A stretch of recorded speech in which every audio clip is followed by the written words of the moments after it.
My name is Leonie and welcome. As is common knowledge, Barbie movies kind of encapsulate the golden era of cinema history. A lot of people have said that the pre-2010 era of Barbie movies are actually some of the best pieces of cinema ever known to man. I am not Tevis. I'm just a simple messenger sharing such messages with the world. And so, as part of my messengerly duties, one of the things I thought we should do today would be to go back and revisit one of my favorite movies of all time, and that is capital S, capital L, Swan Lake. Barbie as Swan Lake from 2003. And before you come berating me, coming to my door and saying, what about Princess and the Pauper?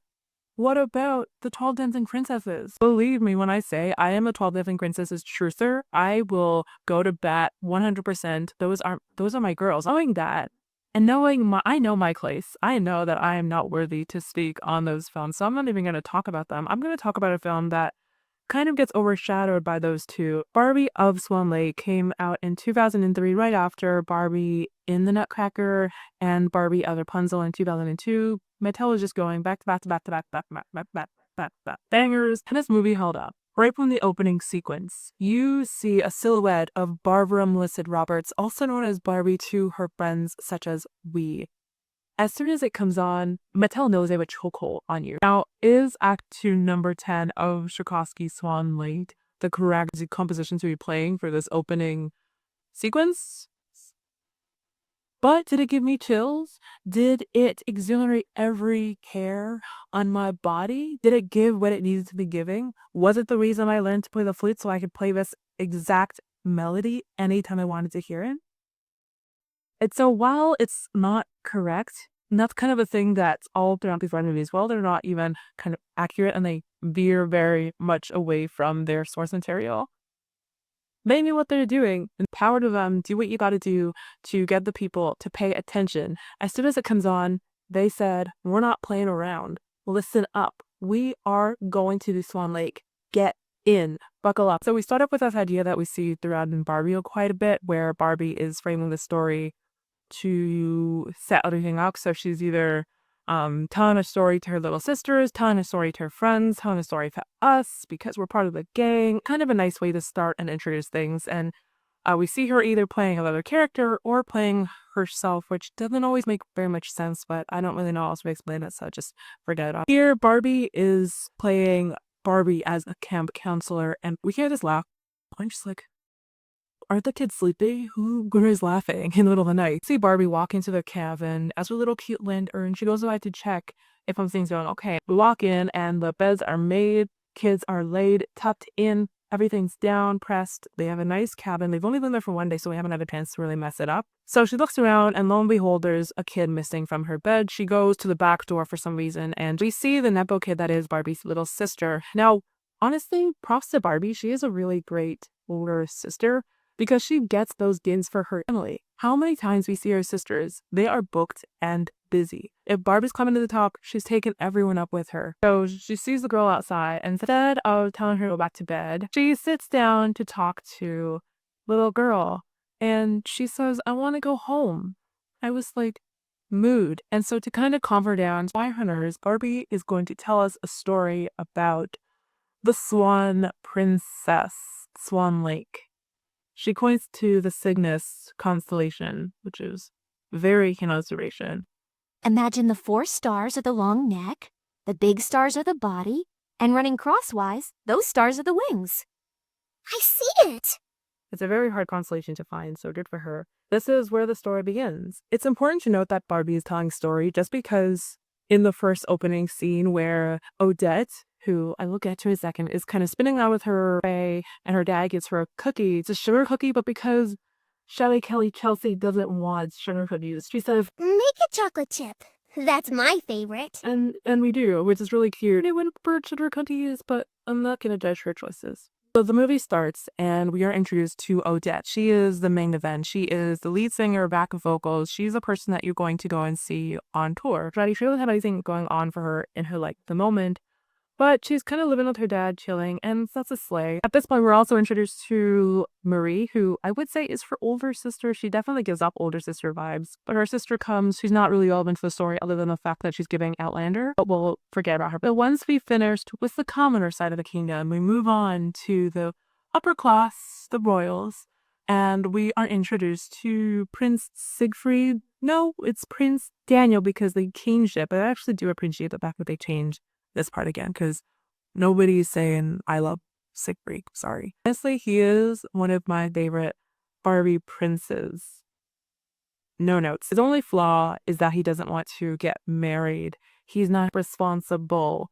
And his mother doesn't take that. He hasn't learned that duty means doing the things your heart may well regret. He never got that upper class princess training. But we forgive him because not everyone can be held to the same standards. But his mother isn't quite as forgiving and she wants the babies now. She's telling him that, I know you can't pop out those grandkids for me, but I need you to find someone who can find a wife. And he's all like, First, I want to do so much, explore, travel. I want to go colonize some countries, whatever princes do. She said you can do that after. But he's all like, okay, whatever, and goes back to his target practice. He's a really good shooter. Remember this. Remember, he has a bow and arrow, and he's not afraid to use it. Next scene is intense. We're with Odette in the bakery, and all of a sudden she sees a donkey. No, a horse. No, it's a unicorn. I actually just finished reading The Last Unicorn, and I wish it could have been something like where the unicorn is in the village and everyone's treating her, but they don't know it's a unicorn. They just think it's like a horse.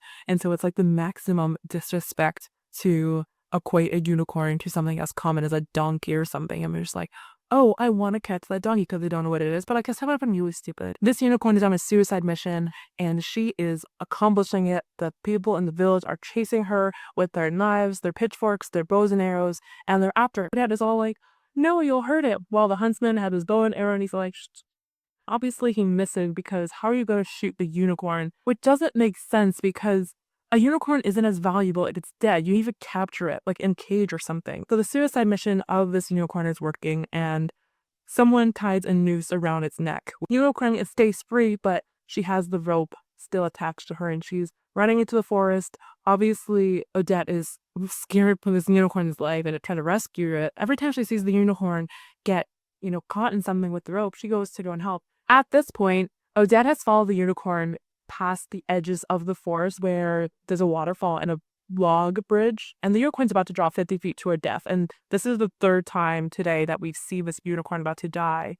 And Odette is like, nah, not having this. So she follows the unicorn onto a bridge. The unicorn at this point gets to the end and taps in the secret code with her unicorn form and opens the rock. Odette is still on the bridge and is watching. She's like, should I go back? Should I stay? Should I go? What do I do? She decides to follow the unicorn before getting crushed to ashes by the boulder. So once Odette enters the enchanted forest, she sees the unicorn is, caught on something with the rope. And honestly, Odette is just trying to help her, and this unicorn is giving her so much attitude. Now, are you gonna stand around with your mouth open or cut me loose? But Odette is not equipped with a chatelaine or something, and so she doesn't have the tools to cut the rope. And so instead, she sees something shiny over there and goes to go and get it. Lo and behold, it's a gem inside a stone. And everyone is all like, oh, is she going to take it?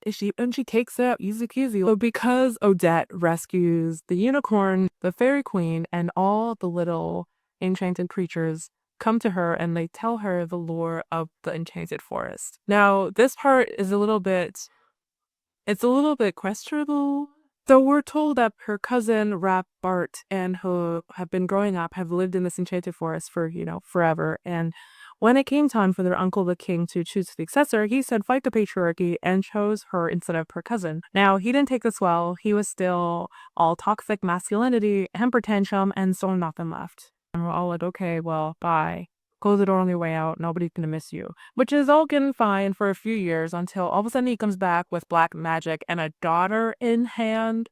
And all of a sudden he has this plan to take back what's rightfully his. This is where it gets a little bit strange because he's been using the creatures in the forest as, in my opinion, what kind of amounts to slaves. And forced them to build his new palace. Like he's using them to build his castle. And what I would also think would be, to create the very fashionable looks for his daughter because she wants, a special raven princess in the whole world. But let's be real, no one's coming for that crown. So they're working in a modern day sweatshop, and what's worse is that the little enchanted creatures look like human children.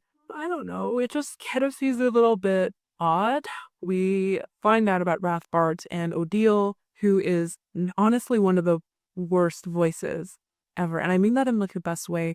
Everyone complains about her voice, but she was voiced by Maggie Wheeler, who's also playing Janice in Friends. Pretty iconic for her. So after Odette hears the sob story and the princess queen lady trauma dumps on him for like 5 minutes, Odette says, I don't want in on this. Sorry, I think you have the wrong girly. That's not me. I'm gonna go back to my books. See ya. Her and Lila head out and they're on their way. But Rathbart is like, no, no, no, you know too much. He turns Odette into a swan right then and there. We're out of our minds. And if that's not enough, he follows her as she goes back to the fairy queen because he's gonna end her, finish her off. This girl's days are over. But the fairy queen gives her the crown with the little precious gemstone, which means that you can't do anything worse to her. So she's protected now, but it also means that she's trapped because she can't go home. She's a swan. At this point, the movie is kind of getting a little bit dark and twisted, so we gotta go back to Cutie McDuty, Mr. Prince, and catch up on him. This part doesn't really make sense, so if they kept it in just for the comedic value, I'm not mad. The servant guy that was with the prince before, I'm assuming is his only friend, he brings him this box, and I guess it's a gift, and they open it, and there's like another box inside, like another square thing inside. I was just like, what is it? What am I missing? What is it? But it's a square globe. And the little servant guy says, and I quote, if you go too far, you can fall right off. I gasped. I giggled. I laughed. Mr. Prince's best friend had been a flat earth truther since the 18th century. Daniel is easily convinced and he's like, you know what, maybe you're right. Maybe I could fall off the earth. Man, I should just stay right here because who knows? There might be adventure right at my door. AKA, maybe there's an enchanted forest 5 feet away. As this part, we go back to the enchanted forest. Odette doesn't have enough information and she's kind of just going off of the whole enchanted forest gossip. So she asks the enchanted queen, give me your sources, show me the receipts. Show me the facts, cite your sources. So the fairy queen says, okay, bet. Go to the library that's in the enchanted forest. And in the library, you'll find the capital B book, the book, with all information. So Lila and Odette go to the library. And this part I absolutely hate. I was so mad at the troll who has a filing system that we waste like a good 5 minutes on the sando looking for the book. I guess we learned that Odette is determined, but that's kind of it. Raven Hawk Daddy guy is back on his BS and he wants to kill Odette. He's come back to finish off the job. All Rathbart is evil. He knows humans are eviler, and his diabolical plan is to get a human to kill the swan. Who would be able to wound her? Who's a really good huntsman? We know that the first arrow guy wasn't, but Prince Daniel is. So he lures Prince Daniel into the enchanted forest. Now Rathbart is about to lose his air license. He starts playing with a crazy man. Odette is still traumatized from the last encounter she had with him, so as soon as she sees him, she screaming, crying, Bernard, it's a mess. And then to top things off, here comes Prince Daniel with his bow and arrow to shoot her. Gets out his arrow, lines up his shot like he's about to shoot the capital. All of a sudden, he stops. And he doesn't shoot. Why? We don't know. It's not to base off the fact that he wasn't feeling it that day. He was just enjoying the sunset. It got out of his eyes. He just couldn't see. And he didn't want to embarrass himself on screen. And then we kind of just get like a sequence of Rathbart insulting Kiwiz. Humans are such fools. Now, of course, you're useless. As useless as, say, a pig. At the same time that Rathbart is trying to kill Odette and the prince, we see Odile is kind of giving all narcissist looking at Echo, looking at her reflection. The other enchanted creatures are having fun at her expense. And while they're spraying her, Odile calls them roadkill. Ooh, you are roadkill. Which I find is pretty funny because it implies that the roads in their little village town, which clearly there aren't, because I don't think Mary should have her license. I don't think the unicorn would have had their license or followed any type of laws on their roads. And secondly, it implies that the wagons move fast enough to kill other horses or kill the little rodents that are in their village, which I don't see happening unless there's like in another enchanted part of the forest, some hyperspeed highway where Rathbart used, to get back to the enchanted forest as soon as Odile was like 18 years old or something. Because she's screaming, Rathbard is too distracted. He can't successfully kill them because, like, who can concentrate while your daughter's screaming? He's a really good dad and goes back to his daughter to go and rescue her from her stink. At this part, we once again prove that Odette is stronger than the prince because she was able to save him and he couldn't do anything to save himself. It's also a hashtag humble queen because she does not take credit for saving him. She gives all credit where credit is due, and that is to the gemstone. They're kind of just chill. There's a little pause. Odette can take the prince around, give him a little tour of the place. Now, this is like one of my favorite parts of the movie. For a lot of the scenes with him, they're not even touching. But at the end, I swooped, I fell, I swooned. It was so beautiful. Ha! They're staying up all night dancing a la tall dancing princesses. Odette is about to turn back into a swan, and Daniel isn't about to weep. He's found his one true love. He's found his ex-bride. Ladies accept no less. But Odette, being the more reasonable person she is, she tells him, you gotta leave. So Daniel says, okay, you win, I'll leave.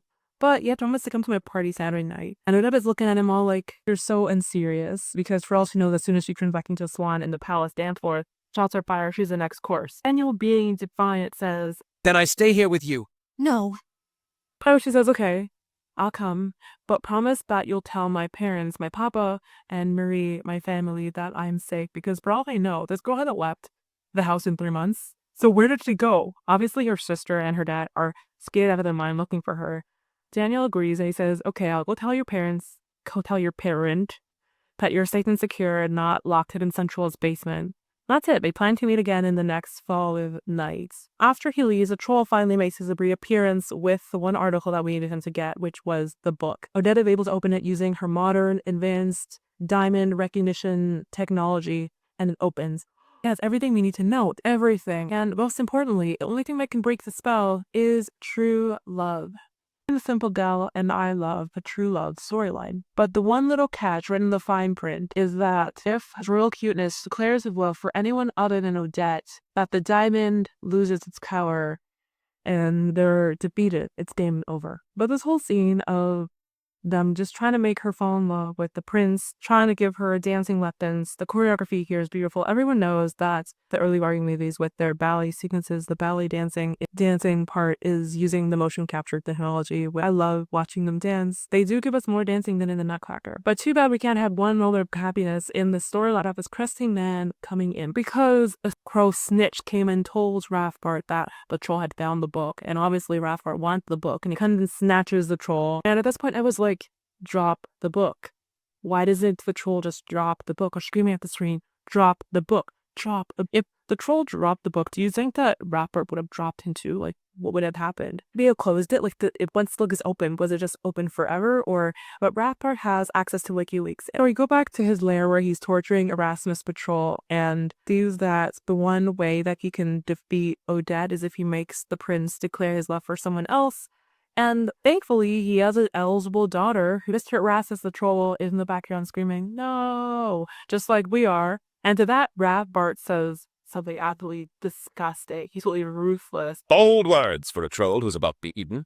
So the directors kind of just leave that there for us to ponder. And we move back to the kingdom where Your Royal Highness is preparing for his ball. This part is so sweet. He's waiting for Odette to come, and he doesn't even know she'll show up. He thinks that he might just end up being stood up by his princess. Charming. But one thing I really love is that while they're getting her ready for the ball, the Fairy Queen Royal Highness lady, she doesn't have power left, and with her little magic she has, she delivers one of the absolutely most stunning looks that you'll find from Barbie. I love this dress, and if this is just a little dress that the Fairy Queen is able to come up with the little magic she had left, imagine the dress she'll be able to create with her full powers. Like, imagine the potential. This is one of my favorite looks from Barbie. The next sequence is cinema history, where Odile is dancing with the prince in the palace. The transitions between her as Odette to her as Odile, with the view of what the prince sees and what we see. It's a piece of art. The thing that really bothers me, though, is that Barbie is a swan. Reasons she's able to fly and get to the palace is because she's a swan. This is during the time that Odile is dancing with the prince. So it's not sunset. Like, if it was sunset, she would be a human being. So why is the prince dancing? Like, why does the prince think that's Odette? Why would Odette be a human being if it's not sunset? Who does he think he's dancing with? Rathbart is not only a Raven Crow daddy guy, but he's also a spider. And his spidey senses are tingling. He senses Odette is near. So every time she gets near a window, he shuts the door. She is locked out. She cannot get in, but she can only see through a glass. Her Prince Charming is dancing with Odile. Everything's a mess. And to make matters worse, the queen herself is like, "It seems that my son is enamored with your daughter." And he said, "It would appear so." Prince, as the innocent fool that he is, he tells Odile that he wants to marry her. Rathford is not taking it. Like, that's not enough. You think you can marry my daughter with a dowry of 3 potatoes? No, I need 10 potatoes. Tell me right now that you love her. Yes, I love her with all my heart. And he does it. He declares his love for Odile. And that's it. The movie is over. Odette faints. Rathford says, "There you go. Thank you." Of course, it's too late because Odette is lying dead on the pavement and she's lost the battle. Good thing that the Fairy Queen knew to go and get her because she thought this through. Fairy Queen still has a little bit of magic left in her wand and they Father Christmas it out of there. Hurry back to the Enchanted Forest. Like, why did they go back to the Enchanted Forest? We're in sure really Ratbert's kingdom now. Daniel's mad that he was tricked and so he's fighting Ratbert. And so in the Enchanted Forest, doing the mess, Ratbert turns the queen into a mouse. She can't speak. Daniel is fighting with feathers. And just as Ratbert is about to kill Prince Daniel, Odette wakes up and sees they fall together and Ratbert kills them, you know. And it's over. Like, it's really over. So yeah. This part was pretty scary. I guess because two become one and they're one person. They do a Bible reference. They have proven that true love wins after all. Ratbert art is rendered powerless and defeated because true love is the spell broken because of their true love, even if they lost. Like, if he did declare his love to someone else, is it just over, or is it just that transaction was not actually successful and the card was declined because he didn't actually declare his love to someone else? He was just declaring his love to Odette in the form of someone else, or was it just like a not actually an honest declaration of love to someone else, so it didn't actually work? But it's a happy ending, and they wake up and everything's well in the Enchanted Forest. They live happily ever after, but almost everybody, as Barbie clarifies, Rathfart and Odile both get trapped to eternal labor inside the library, cleaning stuff up, which I honestly don't think is a bad end of the stick. Kelly, Shelley, Chelsea goes back to bed. Barbie goes back to the girls' washroom to go gossip with the other counselors, and everyone lives happily ever after. I don't know. I think this is a classic. Honestly, my only complaint with this be like, there are so many times in the movie where it's kind of just like, okay, but what if this happened? Like, what if he did shoot her? One arrow from a human. That's all it would have taken. What if the spell wasn't broken? There's a lot of questions in the air that we're not given any answers to, and you kind of just have to be like, okay. It's like, nod your head, believe it, and live on with your life. But I see you later. I hope you enjoyed this, and give it a like if you did. Bye.